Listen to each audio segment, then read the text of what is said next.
بسم اللہ الرحمن الرحیم۔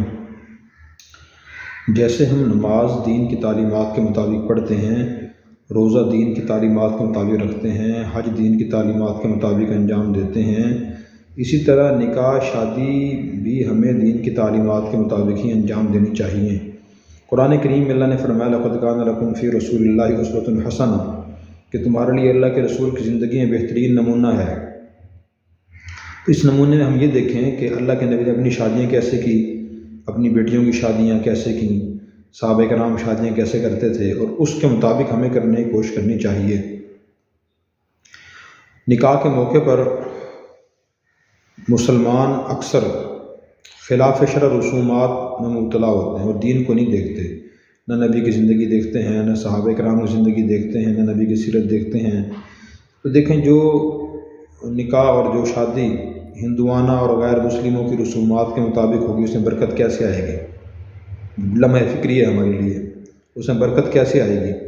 قرآن کریم میں ہے وَأَنَّهُ هُوَ أَضْحَكَ وَأَبْكَىٰ، اللہ انسان کو ہنساتے بھی ہیں، رلاتے بھی ہیں۔ شادی کے موقع پر انسان، بہت سے مسلمان یہ کہتے ہیں کہ شادی زندگی میں ایک مرتبہ ہی ہوتی ہے، تو کیا خوشی کا اظہار نہ کریں؟ مطلب خلاف شرع کام نہ کریں، گانے نہ سنیں، گانے نہ چلائیں، رسومات نہ کریں۔ تو دیکھیں، اللہ نے ہی نکاح کا طریقہ رکھا ہے، اللہ نے ہی خوشی کا موقع ہمیں دیا ہے، دلہن دلہے کو اللہ نے ہی پیدا کیا ہے، ایک دوسرے کے لیے نکاح کے بعد حلال قرار دیا ہے۔ تو جو اللہ خوشیاں دے رہا ہے اس کو خوش کرنے کی کوشش کرنی چاہیے۔ تو نکاح کی رسومات ہمیں چھوڑنی چاہیے۔ نکاح کی سب سے پہلی بڑی رسم جو ہے وہ ہے برات، کہ دلہا اپنے ساتھ ایک پورا لشکر لے کر اپنے خاندان کا، لوگوں کا، مردوں کا، عورتوں کا دلہا نے گھر جاتا ہے۔ اسلام میں اس برات کا کوئی تصور نہیں ہے۔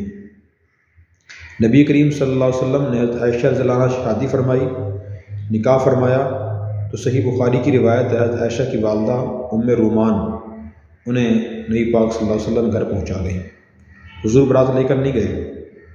اسی طرح حضرت فاطمہ رضی اللہ عنہا جو حضور کی صاحبزادی تھیں، حضرت علی سے ان کا نکاح ہوا، حضور نے نکاح معلق فرمایا تھا، اور حضرت علی موجود نہیں تھے۔ آپ نے فرمایا کہ میں نے فاطمہ کا علی سے نکاح کر دیا، ان رضیہ، اگر علی قبول کریں تو۔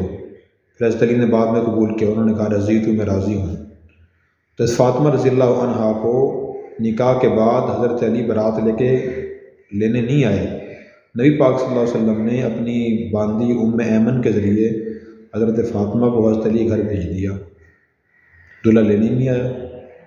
صحابہ کرام کے ہاں یہ روٹین تھی، نہ صحابہ کرام برات میں جاتے تھے، نہ برات لے جاتے تھے، اور نہ یہ اعتراض کرتے تھے کہ آپ نے نکاح کیا اور برات مجھے کیوں نہیں لے گئے۔ عبد الرحمن بن عوف رضی اللہ عنہ کا صحیح مسلم میں واقعہ ہے کہ انہوں نے نکاح کیا، اگلے دن حضور سے ملے تو آپ نے پوچھا کہ آپ کے جسم پر یہ زرد نشان کیسا ہے؟ تو عرض کہ کل میں نے ایک عورت سے نکاح کیا ہے۔ آپ نے فرمایا اولم ولو بشاتن، ولیمہ کرو اگرچہ بکری کے ذریعے ہی کیوں نہ ہو۔ آپ ناراض نہیں ہوئے کہ عبد الرحمن اکیلے اکیلے نکاح کر لیا، ہمیں پوچھا ہی نہیں اور بلایا ہی نہیں، نہ عبد الرحمن بن عوف رضی اللہ عنہ نے بلانا ضروری سمجھا۔ آج ہم نے خود اپنی طرف سے اس کو فرض سمجھا ہوا ہے کہ مجھے کیوں نہیں بلایا گیا اور میں فلاں کو لازم بلاؤں گا۔ حضور اور صحابہ کرام کے ہاتھوں نکاح ایسا جیسے کوئی آدمی چھوٹا کوئی معاملہ کرتا ہے، بازار گیا کچھ خریدی اور لے آیا، آدمی لوگ اکٹھا نہیں کرتا۔ برات آئی کہاں سے؟ یہ ہندوانہ رسم ہے۔ ہندوستان میں جب نکاح ہوتے تھے پہلے تو دلہن زیور پہنے ہوتی تھی، کچھ سامان اس کا والد دیتا تھا، تو راستے میں ڈاکو ڈاکہ ڈال کے وہ زیور اور سامان لوٹ لیا کرتے تھے۔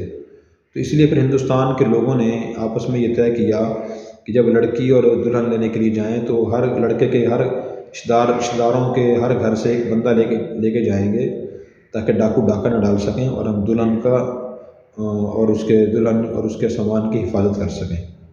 پھر اس سے بڑھتے اب سینکڑوں کی تعداد میں براتی لوگ شامل ہو جاتے ہیں، اور جس کو نہ بلایا جائے وہ ناراض ہوتا ہے، تو جو جانے والا ہوتا ہے وہ اپنا حق سمجھتا ہے کہ مجھے بلایا جائے، اور جو دلہا لے جانے والا ہے وہ بھی لازمی سمجھتا ہے کہ جی میرے ذمہ یہ حق ہے، اس کو بلانا ہے برات میں۔ تو ان براتوں کو ہمیں چھوڑنا چاہیے۔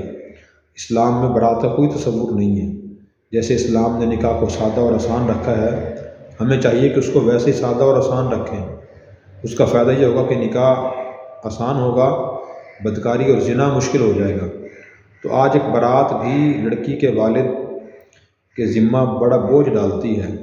جیسے جہیز ایک بہت بڑا وزن اور بوجھ ہے، پاؤں کی بیڑی ہے، اسی طرح بارات کا خرچہ بھی بہت بڑا بوجھ ہے۔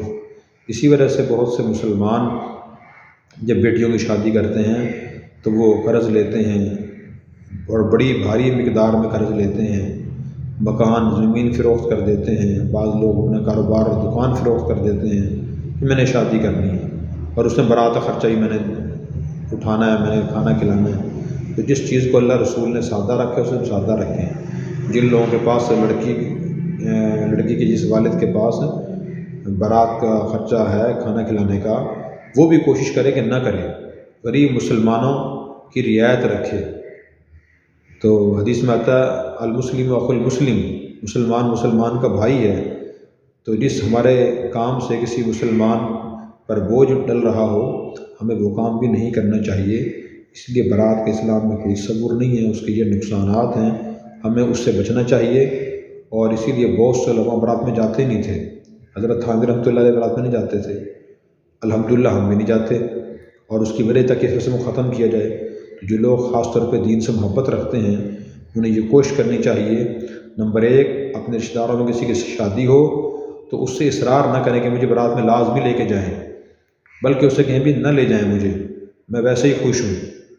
اور اسی طرح جو دلہا ہے یا دلہا کے گھر والے ہیں بارات لے کے جا رہے ہوں، اگر وہ نہیں مانتے، کہتے ہیں لے جانی ہی ہے، تو کوشش کریں کم سے کم لوگوں کو لے جائیں تاکہ رسم کم ہو اور آہستہ آہستہ ختم ہو۔ جہاں ہم بیٹھیں تو وہاں لوگوں میں یہ بات کریں کہ بارات کے اسلام میں کوئی تصور نہیں ہے، ہمارے خود ساختہ طوق ہیں، پابندیاں ہیں جو ہم نے اپنے پر لاگو کی ہوئی ہیں، اور ہمیں انہیں ختم کرنے کی کوشش کرنی چاہیے۔ یہ باتیں بولنے سے لوگوں کی ذہن سازی ہوگی اور پھر جو اصل اسلامی طریقہ ہے وہ زندہ ہو سکے گا۔ نبی پاک صلی اللہ علیہ وسلم نے آ کے یہی کام فرمایا کہ جو لوگوں نے خود اپنے اوپر چیزیں مسلط اور واجب کی ہوئی تھیں تو آپ نے ان کی نفی فرمائی، ختم فرمایا کہ یہ اللہ نے فرض واجب قرار نہیں دیا تو یہ کام فرض واجب نہیں ہے، لہٰذا نہ میں کروں گا نہ تم کریں۔ تو اس لیے ہمیں یہ ذہن بنانا چاہیے، بارات کو چھوڑنے کی کوشش کریں یا اس سے کم کرنے کی کوشش کریں تاکہ آہستہ آہستہ ختم ہو جائے اور ہم مسلمانوں کے لیے آسانی ہو اور ہمارا نکاح اور شادی بھی دین کی تعلیمات کے مطابق، اللہ اور اللہ کے رسول کی ہدایت کے مطابق انجام پائے۔